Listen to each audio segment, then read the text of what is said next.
তখন ওই শিব মন্দির থেকে একটা দৈব বাণী বেরিয়েছিল যে তোমার ছেলেকে আমি ভালো করতে পারবো না, চলে যাও মুকুন্দপুর শিব মন্দির। এখানে একটা মুকুন্দপুর বলে জায়গা আছে, একটা গুহার মধ্যে শিবলিঙ্গ আছে।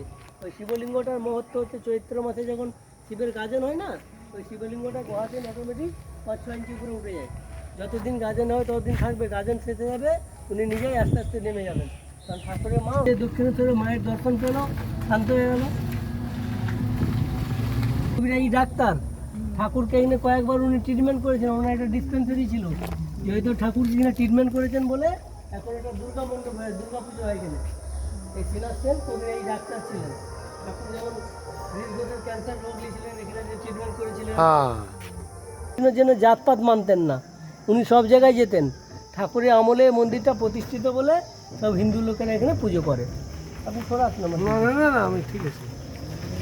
এরপরে যে জায়গায় যাচ্ছি নেমে একটু দেখবেন ঠাকুরের ভিক্ষে মা আছেন। ঠাকুর কোনি ভিক্ষে মা দরকার ছিল না। হ্যাঁ, ঠাকুরকে কোলে নিয়ে উনি বসে আছেন। এই ডান দিক বাঁ দিক বাড়িগুলো দণ্ডি কাটা আছে মন্দির দেড় গ্রামে।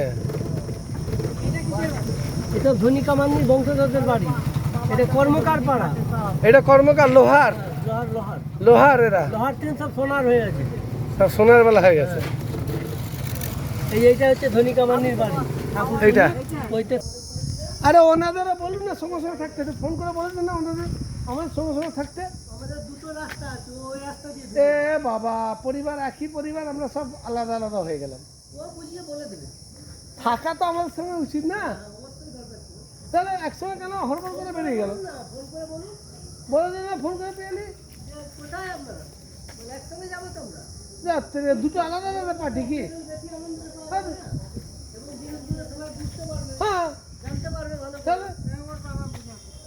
না না, আরে বাবা একসঙ্গে থাকা নিহাতি দরকার। তুমি থাকো, বুঝলে? ভিডিওটা দেখে নেবে, আমি করছি ভিডিওটা। ঠাকুরের যখন মেন মন্দিরের ভিতরে জন্ম হয় না, এখন জন্ম নিয়ে উনুনের মধ্যে ঢুকে গেছিলেন। উনুনের মধ্যে ঢুকে ছাই পাঁচ মেখে পড়েছিলেন। তখন ছেলে ছেলে করে সবাই পাগল, ছেলে আর কেউ খুঁজে পায়নি। এই ধনিমার এটা আদি মন্দির হয়ে গেছে, এটা আদি বাড়ি ছিল। উনি তখন খুঁজতে বেরিয়ে দেখছেন ঠাকুরের দেখুন উনুনের মধ্যে ছাই পাঁচ মেখে পড়েছিলেন। ওই জন্য পরিষ্কার পরিচ্ছন্ন কোলে ধরে ছাই পাঁচগুলো মুছাচ্ছেন। ওই যে ঠাকুরের গা দিয়ে রং বেরঙের জ্যোতি বেরোচ্ছে, ওই যে জ্যোতি বেরোচ্ছে মাথার উপর দিয়ে, ওই যে আগুনের ফুলকা বেরোচ্ছে দেখুন ডান দিকে যে ফের গা দিয়ে জ্যোতি বেরোচ্ছে। এই ছেলে তো কোনো সাধারণ ছেলে নয়, ওই জন্য পরিষ্কার পরিচ্ছন্ন কোলে তুলেছিলেন বলে সেই দিকে নুন হয়েছিলেন দাইমা। তারপরে ঠিক নেবো ঠাকুরের দাদা বলছে না এরা তো শুদ্ধ কামারদের, আমরা হচ্ছে ব্রাহ্মণদের।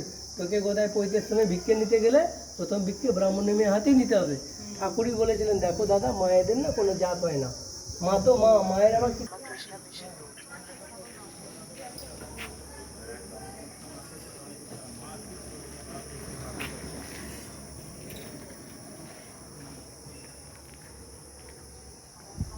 ভিডিও করে দেবো, খোলা আছে বলে না না ঠিক আছে।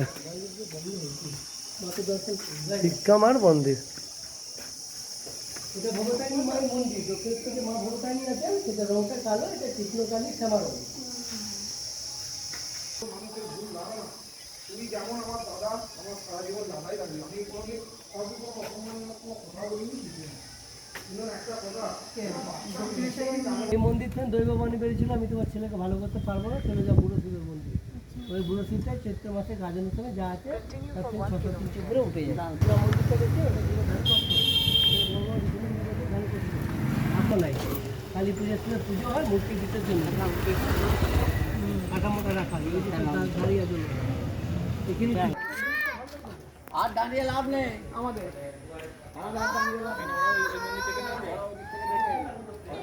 যান যান ঘুরে চলে আসুন, এইটা দেখি তারপরে যাবেন। এটা হচ্ছে ঠাকুরের পাঠশালা। বলুন বলুন ওরা আসুন। বিচ্ছেদ বাদ কাটাকাটি ছিন্ন ভিন্ন, আমি সবার সাথে যোগাযোগ করতে এসেছি। বিয়েদের দিনে মাস্টারমশাই বকতো ঠাকুরকে, ঠাকুর যে বিষ্ণু মন্দিরে কালী মায়ের ছবি আঁকতেন, ধ্যান করতেন। তারপরে যেমন দেখছেন আজও ঠিক তেমনই আছে। ঠাকুরের আমলে একটা খড়ের ছাউনি ছিল, পাখিয়ে টিন দেওয়া হয়েছে, আর নিচে চাতালটা সিমেন্ট করা হয়েছে। বাকি 56টা খুঁটি যেমন তেমনই আছে। কত বিল্ডিং উড়ে গেল, ঠাকুরের পাতলা চলে। এটা জমিদারের দুর্গা মন্দির। এখানে ঠাকুরের বাবা পুজো করতেন, ক্ষুদিরাম চট্টোপাধ্যায়। এখানে ঠাকুর রামকৃষ্ণদেব দুর্গা মাকে লাভবাবুরা এখনো প্রত্যেক বছরই দুর্গা পুজো করান। যতদিন দুর্গা পুজো হয় মহালয়ের কয়েক জায়গা থেকে 10 দিন ধরে এমনি যাত্রা হয়। দুর্গা পুজো নবমী নবমী এমনি মায়ের দুর্গা মায়ের ছবি উপরেও আছে। এই যে ঠাকুর এখানে চক্ষুদান করেছেন, লেখাও আছে। কয়েকটা চক্ষুদান করেছেন ঠাকুর, লেখাও আছে। এই বিধাতা ওনারা কি ভক্ত খাবার জোড়া মিলে আনতে করে দাও, খাবে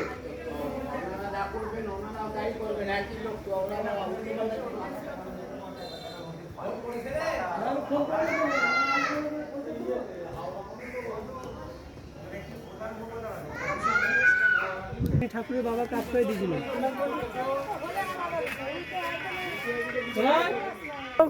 গোপাল গোপাল করে রাখতেন ওনার গহনা নিয়ে। হ্যাঁ বল। আমরা সারদা মায়ের বাড়ি এখানে রয়েছি। হ্যাঁ কিন্তু মা হাঁটতে পারবো না, সেটাই বলছি কি করব, কোথায় ছাড়বো বল।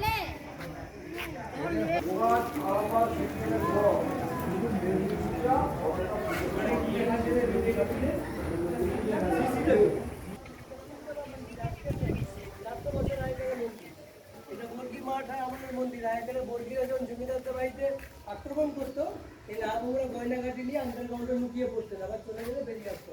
আপনারা কিন্তু ছাদে দাঁড়িয়ে আছেন, তলা একটা আছে, আন্ডারগ্রাউন্ডে একতলা, মাঝে একতলা, উপরে একতলা। এটা লাহাবুদের বিষ্ণু মন্দির। আর এটা হচ্ছে দেড়েক গ্রামে ঘটনা। ঠাকুরের বাবা যখন নিজের গ্রাম ছেড়ে আসছেন, সেই চিন্তায় যে লেখা আছে এখানে, দেড়েক গ্রাম হইতে ক্ষুদিরাম চট্টোপাধ্যায় কামারপুকুর আগমন। ইনি হচ্ছেন ক্ষুদিরাম চট্টোপাধ্যায়, ঠাকুরের বাবা। রঘুবীরকে মাথায় করে নিয়ে আসছেন। ইনি ঠাকুরের মা চন্দ্রামণি দেবী, ইনি ঠাকুরের দাদা রামকুমার চট্টোপাধ্যায়, ইনি ঠাকুরের দিদি কাত্তায়নী। ইনাদের জন্ম সব দেড়েক গ্রামই হয়েছে। ইনি হচ্ছেন শুক্লাল গোস্বামী, ঠাকুরের বাবার বন্ধু ছিলেন। যখন গ্রাম ছেড়ে এসেছিলেন ঠাকুরের বাবা, প্রথম বন্ধুর কাছে উঠেছিলেন, বন্ধুই আশ্রয় দিয়েছিল। বন্ধু পরে নিজে ধর্মদাস লাহার কাছে, যেটা মেন মন্দির বন্ধ, ওইটাই ছিল লাহাবুদের জমিদারি বাড়ি। ওখানে ঠাকুরের বাবাকে আশ্রয় দেওয়া হয়, তারপর কামারপুরে ঠাকুরের জন্ম হয়। এই যে ঠাকুরের জন্ম দেখি সালে ঠাকুর শিবের জ্যোতি বেরিয়ে ঠাকুরের মায়ের পেটে ঢুকেছিল, তারপর ঠাকুর জন্মগ্রহণ করেছিলেন। ঠাকুর জন্ম নিয়ে উনুনের মধ্যে ঢুকে গেছিলাম, যে ধনীমাকে দেখালাম, ওই ধনীমা উনুন বার করছেন। এটা ঠাকুর সাধুদিকে বিরাট ভালোবাসতেন, সেবা করতেন।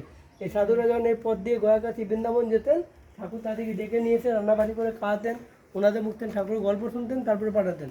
এটা ঠাকুরের সঙ্গে সারদা মায়ের বিয়ে হচ্ছে, ওটা হচ্ছে লাহাবাবুদের গহনা ফেরত। আর এইসব ঠাকুরগুলো লাহাবাবুরা প্রত্যেক বছর রাত পূর্ণিমা দিয়ে মেলা বসান। মেলার সময় প্রত্যেকটা ঠাকুর নতুন করে সাজানো হয়। ওই যে উনুন দেখছেন, প্রসাদ তৈরি করে বিলি করা হয়। আর এই পুরো পাড়া হচ্ছে লাহাপাড়া। এবারে মন্দির, এই মন্দিরে আর সত্যি কথা বলতে একবারে মন্দির হেঁটে হেঁটে ঘুরে বেড়াতো, পড়াই বছর পড়াই করতো। এখন তো বেশিরভাগ লোক পড়েতেই আসছে। আমরা কিছু ছোটোবেলা আছি, সেই ছোটোবেলা আছে, আমার সঙ্গে এসছে তাই মানে বলতে বলতে লিখছিল, দর্শন দেখানো হয়েছে। নামাতে চাইনি, বুঝলেন তো?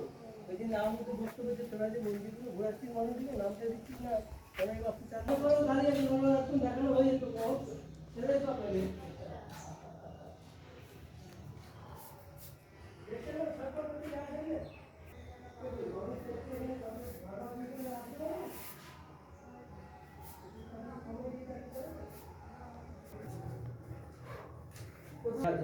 আন্ডারগ্রাউন্ড কাউকে ঢুকতে জানে।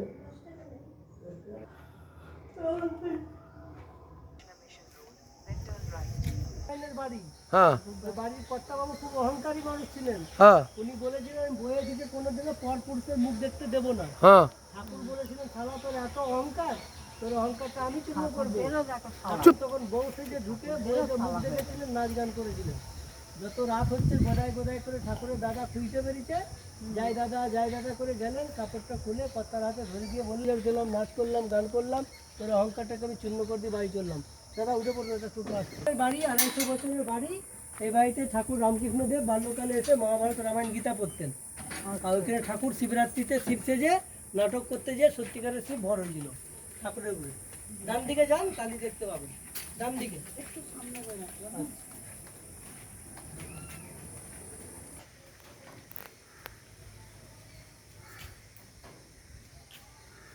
শিবরাত্রির দিনে মহাদেব থেকে উনি এখানে যাত্রা অভিনয় করছেন।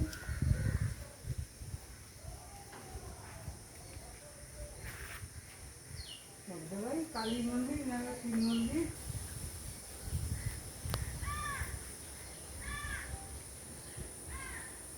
নমস্কার করুন।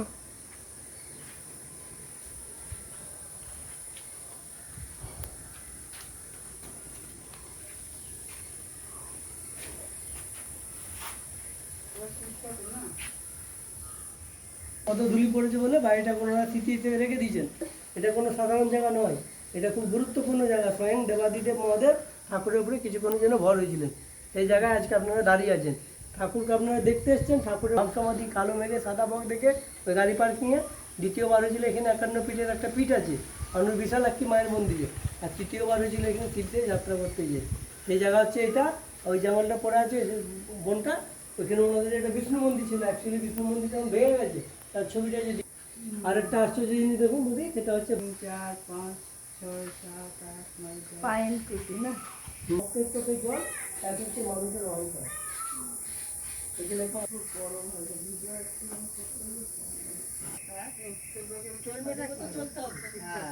এটাতে খেতে হবে তো ঠিক। হ্যাঁ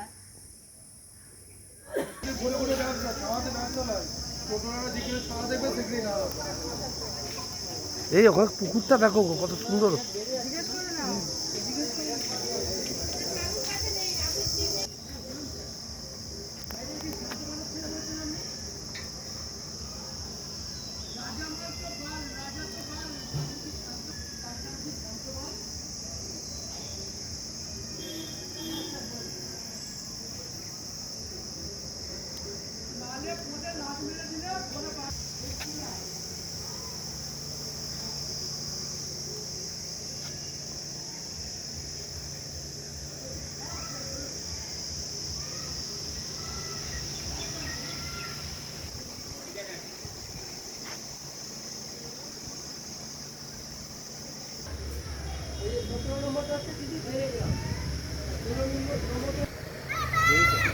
কিগুলো তো শতমুখী নাগের ইয়ে রয়েছে, দেখেছো? হ্যাঁ, এটা নাগচম্পা ফুলের গাছ। ফটো তোলা তো শতমুখী নাগের ইয়ে রয়েছে। এটা ফটো তোলা আমার ফটো তোলো। না না এই ভিতরে রয়েছে বলে হুম।